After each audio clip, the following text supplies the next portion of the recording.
Hello and welcome to LoveWorkLife Training Academy. This week's course is conducting a sales call. As people start to log in, which is great, if you just drop me a quick note into the chat room or into the question bar to say that you can hear me, that would be very much appreciated. So I hope all can hear me at the moment. Today has got to be, or is being forecast as being one of the hottest days in the year.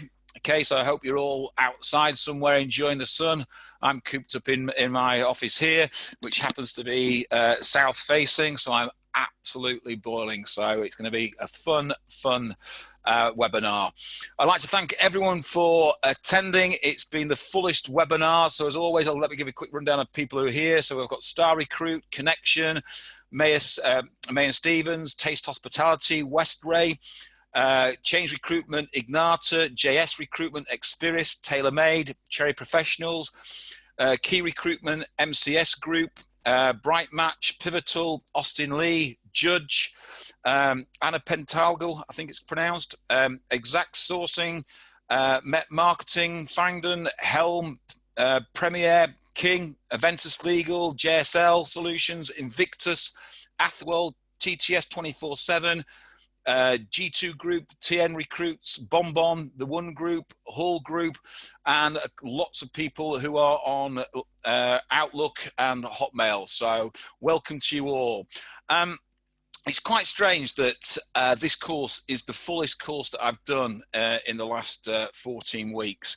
And it's interesting. Sorry, Ali, I won't forget Star. I said Star right at the beginning. I think what we seem to forget is that this course is the basis of everything that we do in recruitment, whether it be a sales call, whether it be a sales meeting. The processes that we can take from this can be used absolutely anywhere in the recruitment process.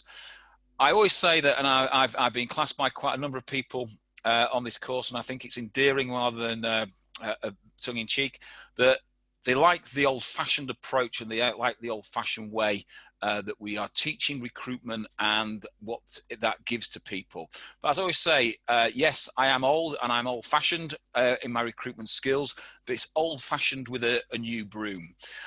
This course was the first course I ever wrote. It was a course that I wrote a lot of years ago. I've reviewed it several times. I always enjoy teaching people this course, irrespective of whether they've got 10 years experience, 20 years in recruitment. People always generally try to find something out of it that they can then reapply back into their everyday work. So what I'd like to do is I'm going to kick off. I've broken the course down into two parts. It's usually when I do a full course, there's usually lots and lots of role plays and things to go in with this, etc. So I'm going to break it down over 2 hours. Okay, so I'm going to do an hour today and then an hour next week. For those who are worrying, oh, I'm not on here for 2 hours today. So it's an hour today and an hour next week. Again, as always, if you've got any questions, feel free to fire questions at me. Okay, saves me talking for an hour, but I'm happy to take any questions. So, conducting a sales call, the basics. So as you can see, we originally had the big red phone and we've now created the video course as well. And I think training this session is about giving you the basics of what recruitment is. So, first part of recruitment, which is going to be more important at the moment than anything else, is making a good impression. Then we're going to talk about making an opening benefit statement and the importance of that statement, how to question your clients, and how to structure a call. That's in part one. There's going to be part two today and then part three and part four next week as well. So let's sort of move on into there and see what we can sort of move on into. So the opening benefit statement. It's really interesting when I first start talking about opening benefit statements, people start to look at me and say, what do you actually mean by an opening benefit statement? What does that actually entail? And I always think that whether you're good or bad at recruitment, we've got around about 30 seconds to make an impression.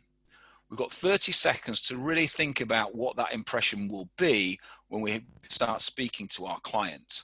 So we've got 30 seconds to make an impression. We've got to make sure it's the right impression. We've got to make sure that we're doing the right things. So I've got to make sure that I've going to use the right questions when I first start to speak to my client. However, video has now changed what that could look like. So are we going to now enter the usual sort of thing? We start to open a call. The call would happen over a phone, but we can now do that over video. And I always think now that we've almost become sort of Wallet and Gromit-esque, that when we first enter a call, we have this nice Wallet and Gromit sort of bizarre wave. We then go to the usual, I can see you, but you can't see me. I can hear you, but I can't hear you. Can you open your mic? We have to start to think about a better way to really sort of enter into our conversations, especially over video. So that 30 seconds are going to be really important, and what we do in that 30 seconds. The perception that clients have of us cold calling are really, really, poor. So we've got to change that cold calling into warm calling. And by that, we've got to use the things that we have and the knowledge that we can gain to make sure that that first 30 seconds becomes the absolute catalyst to opening up the sale that we want to actually have with our client. So the opening benefit statement, okay? I want to start to think about the opening benefit statement, okay? It's got to give the client a reason to listen to you further. The opening benefit statement is all about making that first 30 seconds count. So the question is how, okay? The benefit statement is the hook that will lead the client to the rest of the call. So it's important that we make sure that that hook is really, a hook that can't get pulled out. It's a proper barb that sticks in, and it's how we make that barb stick in that's really important.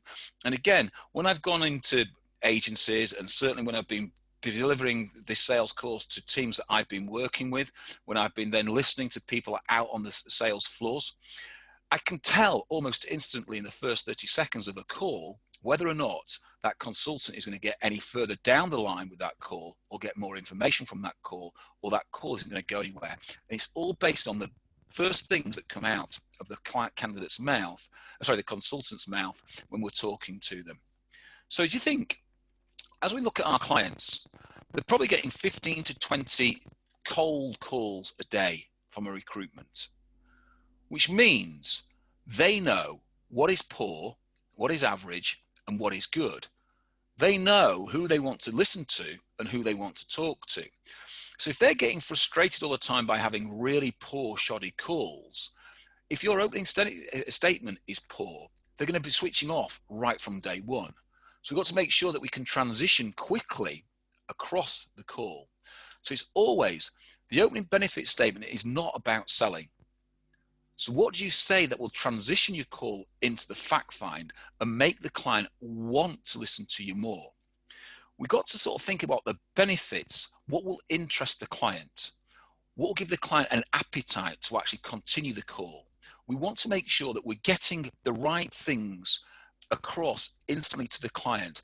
And I know this sounds a little bit almost I'm teaching people to suck eggs. However, I'm not teaching people to suck eggs. What I'm teaching people is a way that makes sure that when we speak to a client, especially at the moment, how many client calls do you think they're getting from agencies that are just hunting jobs and have no relevance to them whatsoever? So we've got to make sure, if we're a niche market, we have that specialist market knowledge. We've got to make sure, if we're going to talk about the competition, we have competition and market knowledge of what's going on. If you've been referred by one of their contacts, okay, we can mention that contact. Company information. Remember, we're going to speak to this person about company information. So we need to make sure that we've unearthed company information that we can use, whether it be from the media, the website, or source, okay? If it's a spec call, as in you're specifying specing a candidate into the call, make sure that the candidate has interest in working for that type of company and that type of client. But as we know now, as we make that first opening call, if it's on video, there's going to be that awkward intro, that awkward bit. We've gone through getting them actually onto the video and we know what's going on. But we can't just go like we used to do on a telephone call. Hi, it's Howard. I'm calling from. The reason for my call is, and you start to then reel them in with your opening benefit statement. We've got to have some basic conversation with them now about common ground, I think. And I think as you start to use a video, common ground is really important. So we've got to look for common ground that we can work with the client. So who do you know that they know? And when I say who do you know that they know, I'm not talking about people that you are just connected to on LinkedIn. Who do you genuinely know that they know? And if you know somebody, then actually speak to them about that person. Find something else. I spoke to a lady the other day up in Scotland, and we were talking away, and we talked about their business. And she was obviously working from outside in her garden, in the garden shed. And in an old house that I used to own, I had a garden shed, and I used to work quite reasonably out of it for quite long hours. And what I worked out in winter, it was freezing, so I lined it so it was nice and cozy. In the summer, it got boiling hot, so I made sure there was areas that I could open doors and windows, etc. And I realized that my internet was poor. So we had a combination about the internet and how I got an internet cable into the shed to make it even work even better. So we've got to make sure that we're doing the right things constantly. And it was a great introduction. Then I could go straight into my opening benefit statement of what we were actually there to talk about.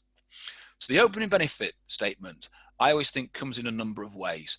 If you're a niche market specialist, you need to state what you specialize in. You need to state what your market is and what that specialism is. It's important because as you go further down the line, you are going to talk about your specialization. You are going to talk about your market knowledge. If they are working in that niche and you are classing yourself as a specialist, you need to make sure that when we have that conversation with them, that they know that you can back your statement up. So there's no point going on and claiming that you're a market specialist if you can't back that statement up. So you need to back it up, okay? We need to make sure that when we sort of look at that, our market knowledge is really key. Working with their competition, industry background and knowledge. If you're working with their competition, talk about their competition. You can mention it. I've been currently working with a client in your area that does this, this, and this. What I want to do is talk to you about the same sort of type of things.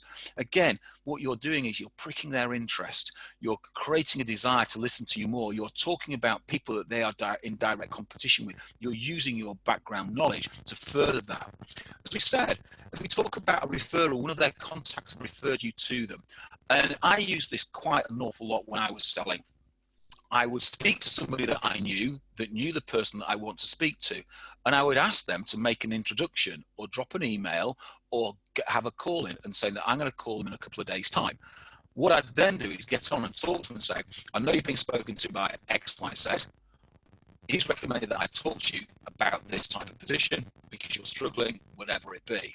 And I would talk to them about those type of things. So I now have a common bond, a common interest. And it's like that, we all were probably rejoicing yesterday as the pubs were announced open. But it's all that same sort of interface. You go into a pub to meet your friends. Your friend brings somebody that you don't know and you've never met before. And sometimes it's a bit of a frosty conversation. You're not really sort of interested in talking to them. You weren't expecting them to be there. And then they mention somebody that you know. All of a sudden, the conversation flows a whole lot more. All of a sudden, the conversation is so much more engaging because you've got a common ground and common interest. So if you can get someone to refer you into them, great, it's a common ground. If that referral is from within the same business, even better. You can talk about what you've potentially done for that person or why that person's recommended that he talks to you. You've got then a genuine in to that client rather than the usual thing, trying to bully yourself in to get a conversation with the client. You're genuinely now speaking to the client on proper reasons or for proper reasons. I always try and unearth some company information. If I've got a client that is really cold, I've never really spoke about them, I try and unearth some information, whether it be from the media, from the web, etc. I want to go on and say, I see your company is doing this, this, and this. I then might want to link that back into my knowledge or my niche market. I'm working with a company that also does something similar, etc. And I'd like to tell you how I've helped them and work with you, etc. Or I work in that niche market. So again, I'm getting them to sort of understand where I stand within the marketplace. Again, I've talked about this in lots of other previous webinars about KPIs. To me, KPI isn't key performance indicator. To me, a KPI is the key person of influence. So if I am the key person of influence in the marketplace, and I am marketing myself properly across social media, then when I talk to that client about certain things, there should be a high percentage opportunity that that client has seen some of my posts, seen some of my information that I've talked about. Therefore, I'm already seen as a key person of influence in that marketplace. Therefore, they'll want to talk to me even more. So we're going to start to roll our marketing into what we need to be doing to make the sales call warmer rather than colder. So if I'm marketing properly through the social media channels and I've connected with my target audience, then all of a sudden I've got an opportunity to really break ground with them. And what I mean by that is, if I'm going to start targeting clients, I'd connect with them on LinkedIn first. I'd connect on them, but I wouldn't call them straight away. I wouldn't send an email to them straight away. A nice connection email, I'd like to connect with you for various reasons, whatever that be, send that in, they connect, then leave it. Probably leave it for a week, because I'm leaving it whilst my marketing does its job. My marketing is going out on LinkedIn once, twice, maybe 3 times a day. So they're seeing that marketing. Now, when I come on and talk about, I've been longing to talk to you because I've seen this in the media about yourself, etc., etc., etc. I'm looking for them to turn around. Oh, I've also seen you just recently on LinkedIn, lots of links, lots of information that you've given us that is really important. So now we're sharing information. We're sharing information that can get us further down. So again, it's a very strong opening to make sure that they go that little bit more with you, okay? If I'm specifying or speccing a candidate in, okay, I want to make sure that I've got the right candidate. I will only spec a candidate in that is a 95% plus match to that business. So if I've never spoken to the client before, then I'm going to find that really hard to do. So I probably wouldn't spec a candidate in from a client that I haven't spoken to before. If it's a client that I have spoken to before, but maybe not got very far down the line, but I know their skill set, then I'm going to spec a really strong candidate in, and I'm going to use that candidate as the crowbar to lever myself into a fact find and create a more information that I can start to work. So we've got to start to think about what clients look for now. We've got to start to think about what we're doing.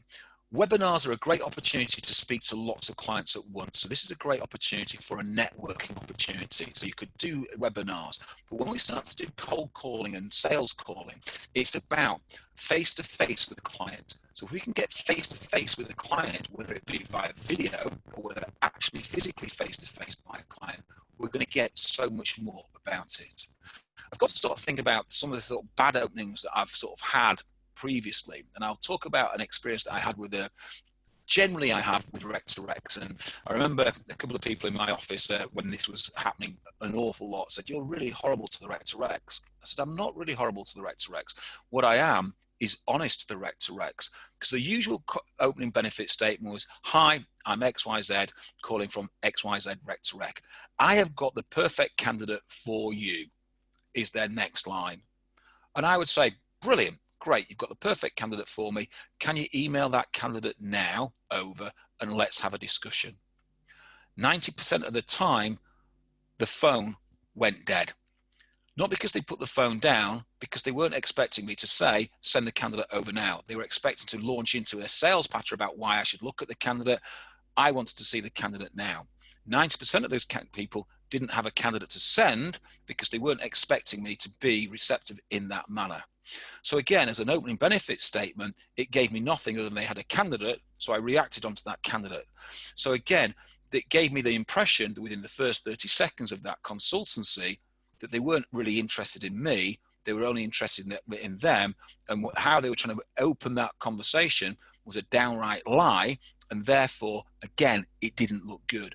So your opening benefit statement has to be honest and it has to be truthful. It has to be a statement that allows people to want to speak to you.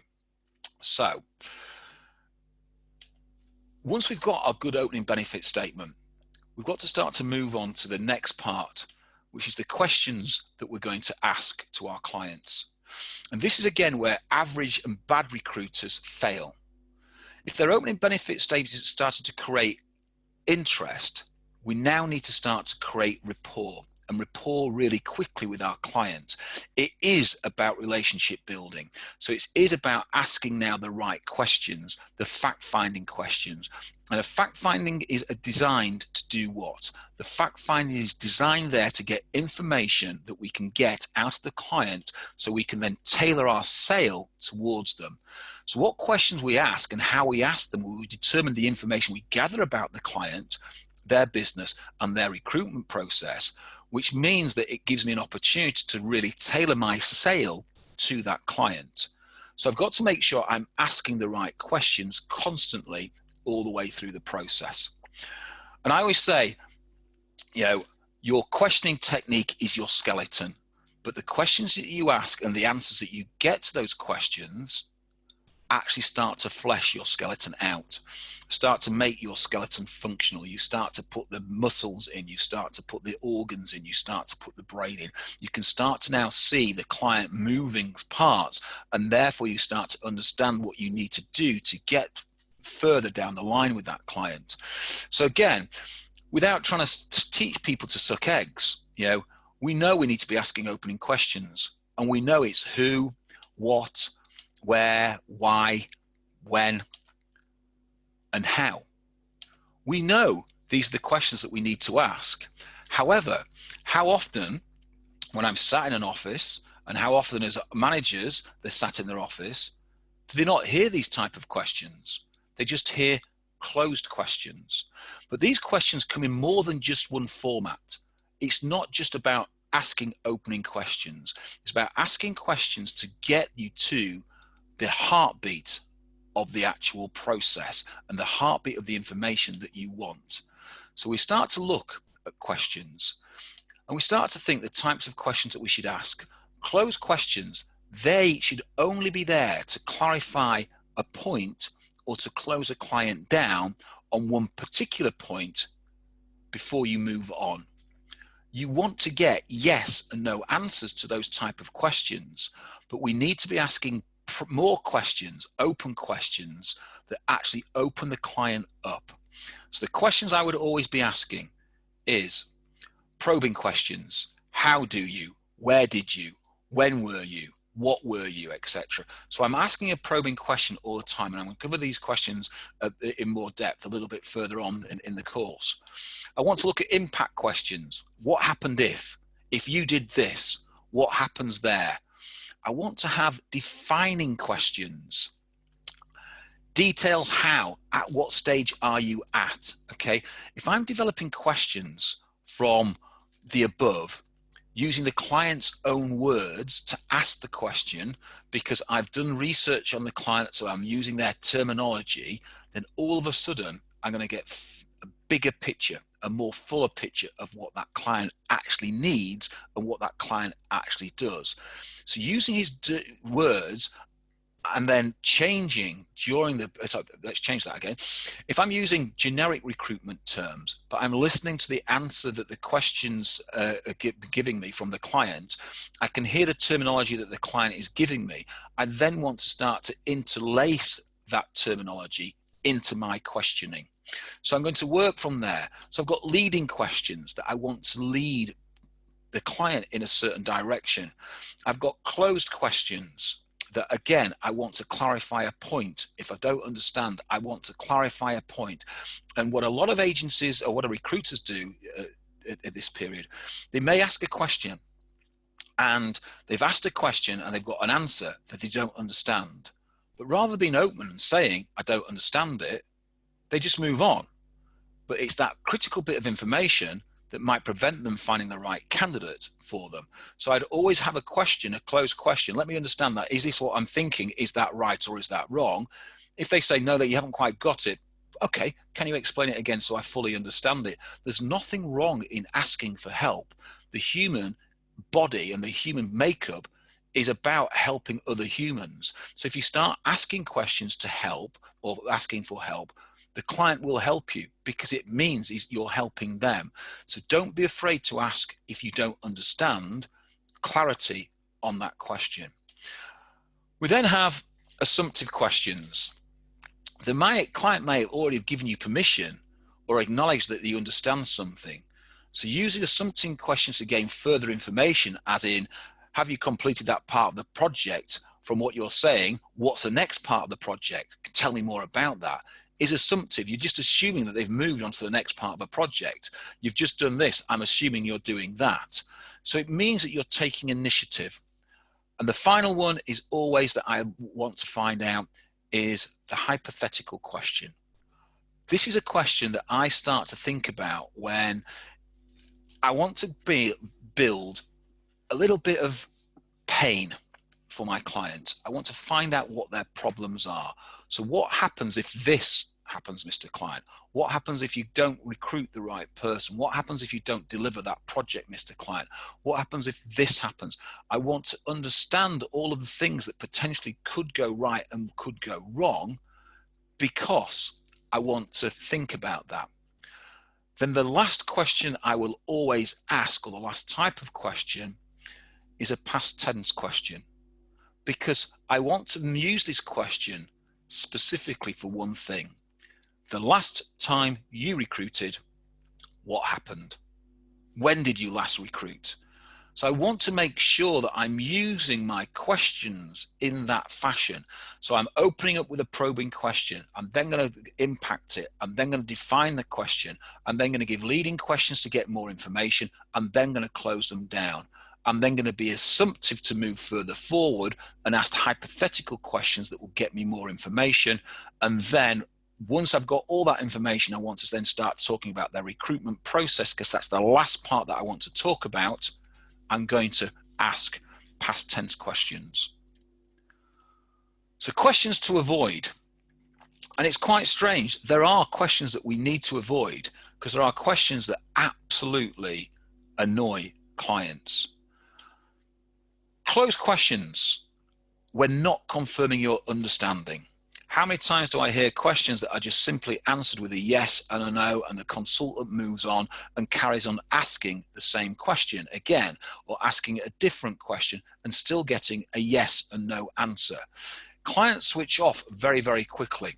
They get bored very, very quickly. So to get them off the phone, they'll try to answer those questions as quickly as possible. So you need to make sure that you're confirming your questions only by using a closed question. The rest of the questions are all open. This is one of my favorite things that I hear constantly: the multiple questions. When was the last time you recruit? What type of person did you recruit for? How did the recruitment go? Did you get a really good person at the end of the day? Was it value for money? It's a multiple question. There's about 5 or 6 questions in that type of thing, that question. The client is only going to ask, is it value for money? No, it wasn't value for money. Or yes, it was value for money. So you start with a nice open question, and then you add multiple questions on that. Okay. And normally, as you get more multiple questions, they become shorter and therefore become closed. You then get a very short answer on the last question that you asked. You need to separate your questions out and be only asking individual questions at the one time, never multiple questions at the same time. Answering your own question is a very, very dangerous game. I see you using this type of skill. Are you also using this? Or I see you doing that. Do you do this? Because it starts to sort of undermine a little bit about your expertise. I see you're doing that. You want them to listen to what they're doing. Then you can maybe ask a probing question, or you can ask a more inquisitive question about the next thing. But if you're asking and answering your own question, then the client sometimes will just skate over it, and therefore you're now having wrong information that you can't really use because you don't know whether it's right or wrong, and you've now got to go back. The other one that I really hate that happens an awful lot is they don't finish an actual question. They leave a question that's almost ambiguous.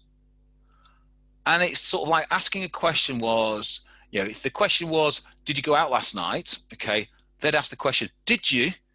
Because they know you went out last night, but they just want to ask that little bit. So they ask that sort of bizarre, ambiguous question in an ambiguous manner because they haven't got the capability of forming lots of proper questions.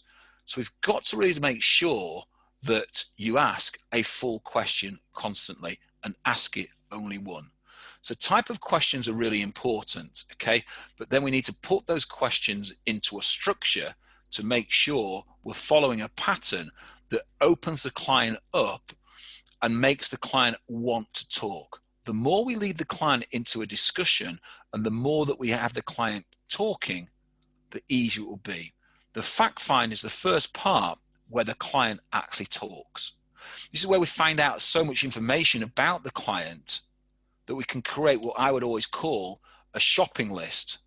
And it's that shopping list that we need to get to make sure we understand the client. So we need to make sure that we're going there. So what process we have in place, they need to make sure that they are thorough. And we need to make sure that we're speaking to the target decision maker constantly. So structure I always use, okay? I always use what I will call the diamond structure, okay? The diamond structure is very, very simple, okay? At the top of my diamond structure, I want to be thinking about how I can take control. It's my call. I need to take control of it. I need to start thinking, outlining the purpose of my call. And I want to explain the objective by using the diamond principle. So I'm going to give my opening benefit statement. The reason for my call is, what I'd like to do is find out about, and then what I want to do is tell you about how I can help you. So I'm going to give that type of information. So the opening benefit statement is very, very simple. The fact find is where, as I said, we're going to find out all we can about our client, and we're going to structure that fact find in a way that ensures that you miss nothing. I then want to test my position. I want to test my position so I understand what the client has said to me, so I know when I put the phone down, if I have a requirement, I can fill that requirement. There's nothing that I have missed. If they're not giving me a requirement, it's just an initial call. I've got more information on that client that I can use next time I go back to that client. That testing my position gives me an opportunity to then look at what the client likes and dislikes, so then I can formulate my sale around that client. So I'm putting it all in place. I want to recap my position so I can sell my solution and make sure that I'm covering the client's problems from there. And then the smallest bit of the sale is the close. So this is part one, a very simple part. So to conclude part one, and we'll go into part two very quickly, you need to have a structure to your call. You need to have a strong opening benefit statement. You need have very little time to grab attention, but you need to grab it within that first call. You need to create a bridge from that opening benefit statement into your fact find. You need to have questions open and closed, but used appropriately. So in the second part, what we're going to look at now is very straightforward. We're going to look at getting inside the client's head, the fact find, building rapport. We're going to dig more into the questions, okay, that we have, understand my standing, okay, confirm my needs, and then we're going to conclude that, and then we're going to move on to next week's section. So the fact find, okay, this is where rapport is truly built. This is where we truly start to understand what the client wants. We need to get inside our client's head. This means that 80% of this conversation now should be coming from the client. The client should be speaking 80% of the time. So we've got to think about the questions and where we start to make sure that the client really wants to answer questions. So my system has just frozen, which is really poor. Sorry about that, guys. My system has just completely logged me out for some reason. Let me just try log myself back in. Had an internet surge according to the system here.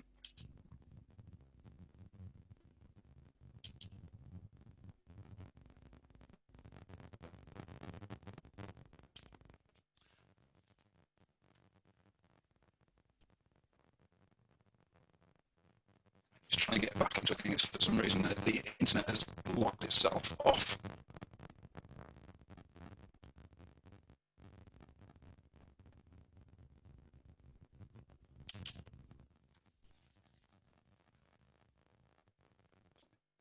I apologise profusely. There we go.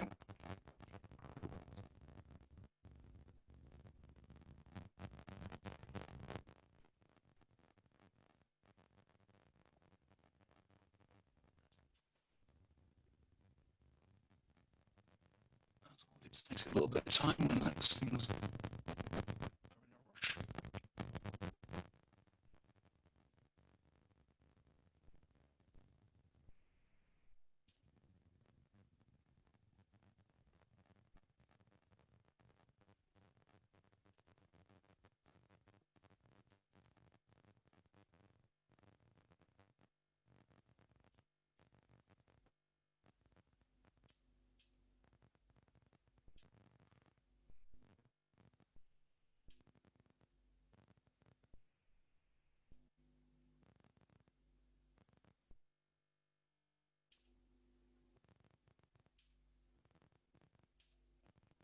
So apologise for that.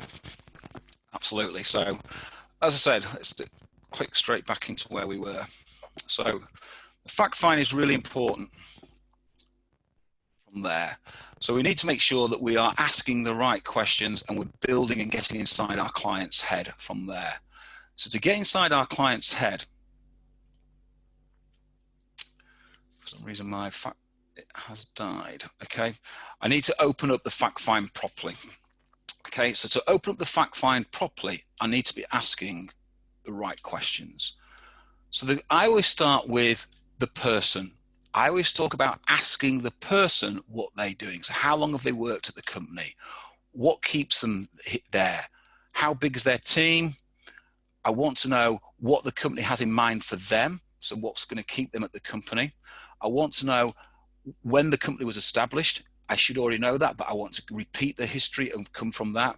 I want to understand how big the actual company is and how big my opportunity is.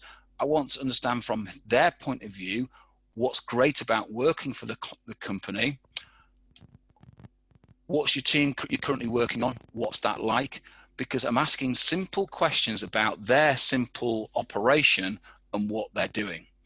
This is all about building rapport and starting that rapport building mechanism up. So if I start to talk about them, it makes it a lot easier for them. But I'm also then starting to establish why they like working for the company. Then I can start to establish the type of person that they might look for, because I'm looking for behavioral traits in this way. So we're starting to build that rapport up, and we're starting to build proper rapport constantly. So if you start building rapport now, we need to ask the questions that will progress the call. We need to move it into a direction without it coming across as an interrogation. So the questions that we ask need to be really interesting questions. We can't be just interrogating the client on the other end. We need to really make sure we're working properly with the clients. So the questions that we should be asking constantly throughout this process are logical questions. Questions that mean the client understands what we do and what's going on. So we've talked about probing questions. So the probing questions, so how big are my team is a probing question. What is the plan of expansion? How many projects are you currently working on? What type of person are you looking for when you recruit for your team? What's the key projects that keep you awake at night? What's your next phase of your project? What are your project deadlines? Is your project on time? All these are simple probing questions. Now we're starting to move into a different era. And the difference that I want to add as a probing question is, what are your recruitment plans for the next 12 months? What are your project plans for the next 12 months? We talk about the here and now constantly with our clients. If we start to talk about now, 3 months, 6 months, 12 months, what's happening in all of their processes and all of their projects, then all of a sudden we start to find out where their peaks and troughs of recruitment are going to be. So we've got to make sure that we're asking logical questions to get answers. So the first questions that we ask are the real big probing questions that start to identify information. Once we start to identify information that we need, then we need to start to dig for more information. And to start to digging for more information, we need to start to ask impact questions. And the impact questions will help you to understand the client's situation and the client's issue. It will help you to build a bit of client's pain, okay? And you need to ensure that the client understands that they have a problem. Because quite a lot of the time when I speak to clients, they don't understand that they have a problem. And because they don't understand that they have a problem, they take recruitment in a blasé, laissez-faire methodology.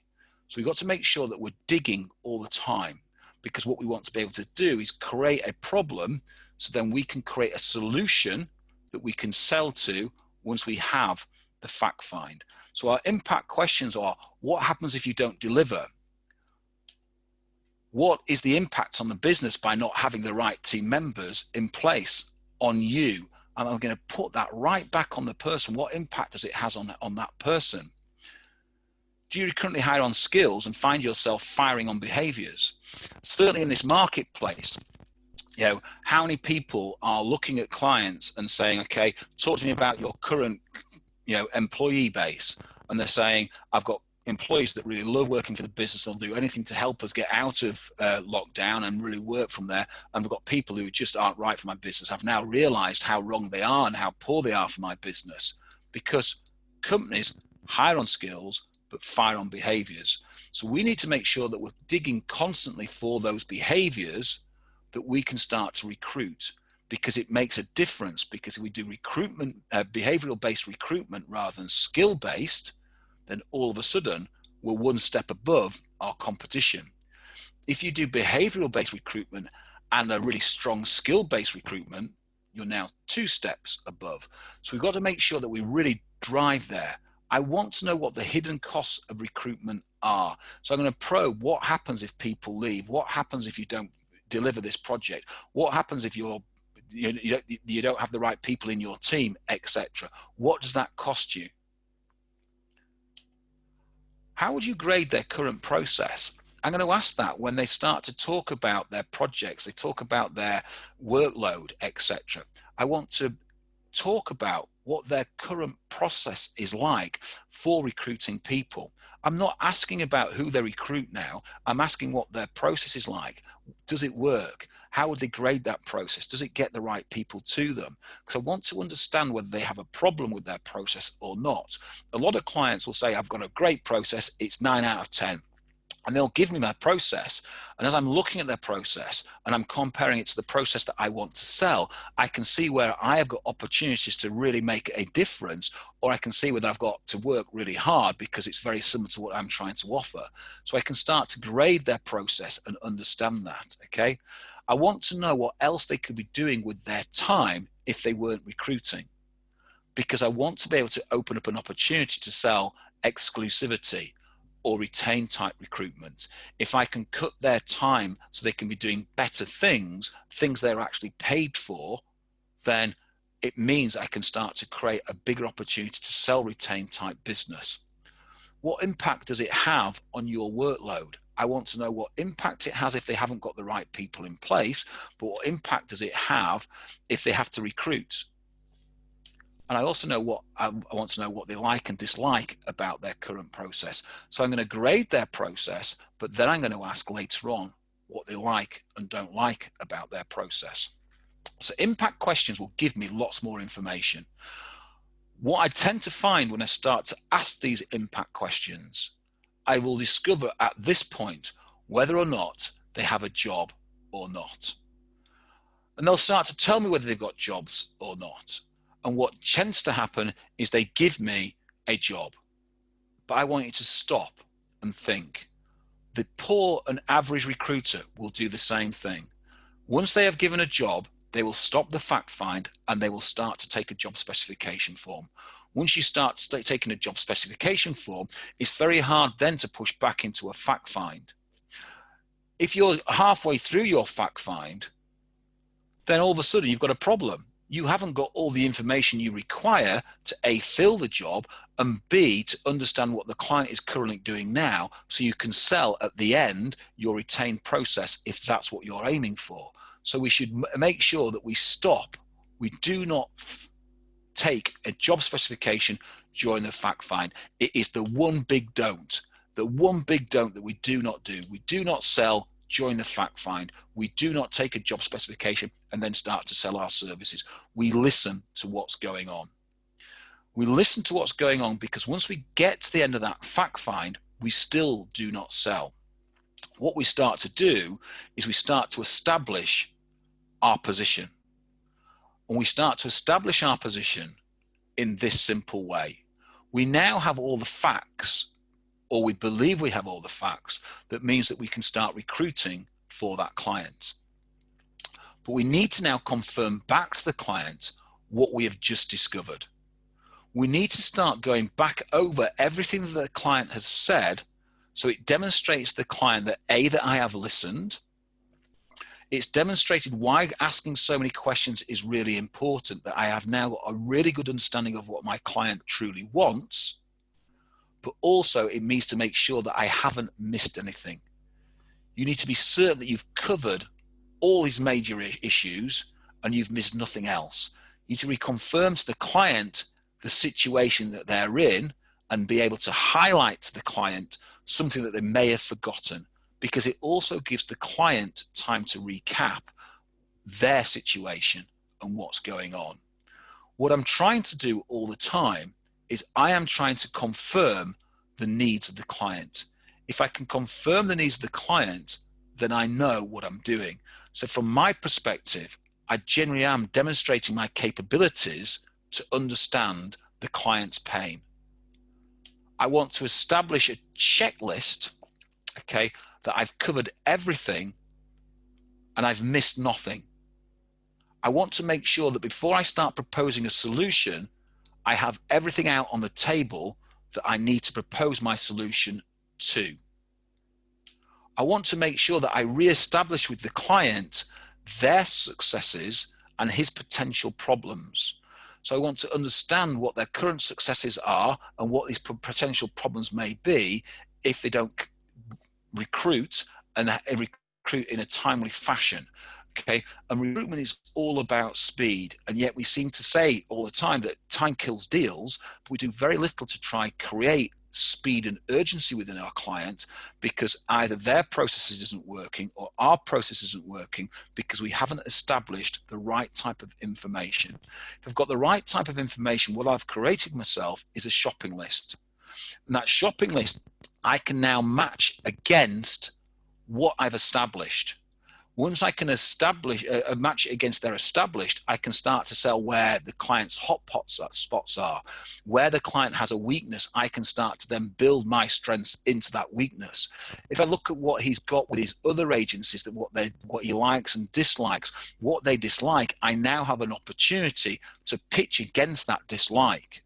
So I can really start to there. So I'm really writing down everything I need in a shopping list to do that. The client also, whilst I'm regurgitating what they've talked to me about, and I'm talking about and establishing everything they've spoken about, it demonstrates to the client that I have genuinely listened. But not have I listened, I've understood what the client actually wants, what the client needs. I'm addressing his areas professionally and looking at it. It also gives the client an opportunity to actually listen to what we're saying. And by listening to what we're saying, it starts to discover for himself whether he has missed anything that could be critical to you filling the job. And I think it's always important that when we speak to a client, that we understand what is critical to them. And by understanding what is critical to them and regurgitating that over and over again, what it does to the client, it reconfirms that in their mind. And by reconfirming it constantly in their mind, it means when we come to sell against that, we can truly start to whet the client's appetite about our service. So our service can then be tailored. We can have the same service. We could have a service with 10 points in, and we can tailor that service. Rather than going from 1 to 10, I might have to go 3, 7, 4, 2, 1. all the way down to 10 because of the way the client has highlighted certain areas that are of key interest to that client. So my sale is never a generic sale. My sale is always tailored to my client. But what I have is I have an understanding of my client's needs, and I prioritize those needs and then sell to the priority first, okay, to make sure I have that. So to finish on today, to conclude, the first part of the recruitment process is really important. If we're doing a lot of research before we make that call, it means that we should make a really good opening benefit statement, okay? The fact find is the most important part of the process. And if you do a good fact find on a client, you know, I'm talking 40, 50 minutes could be a really good fact find. If you're talking to a client and you're finding that yourself that you are selling within 5 or 10 minutes of that call, you haven't done a fact find. You haven't got information. You are missing things. And by missing things, what you're doing is you're ruining your opportunity to actually make a placement. Because when you start to place candidates, you're not going to be able to find the candidate by design. It's going to be by luck.